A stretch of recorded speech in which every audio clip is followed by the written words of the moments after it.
Vice President Pence has made some statements aboard Air Force Two here on his most recent Asian trip, where he has outlined the many things that China is expected to do, or else this is going to go into an all-out Cold War with China. This is what they're threatening. Now, the trade war is one thing, and that's one level to it. And we've seen the escalation there, the back and forth. We've seen the tariffs. We've seen China respond. And really, China has to come to the table and say, okay, we are guilty of intellectual property theft en masse because we've created nothing but knockoffs in our country of ideas that came from all of you around the globe. You know, they've got to start there in accepting that first.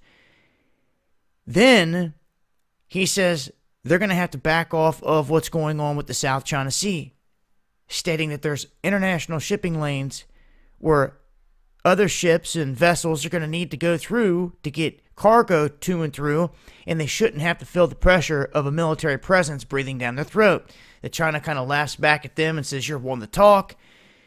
And, you know, the back and forth here between the two. But Pence says, bottom line, this Trump-Xi Jinping meeting in Argentina coming up on November 30th on the sidelines of this G20 summit, Buenos Aires, means everything, pretty much. This talk, where everything goes from here in terms of the United States and China.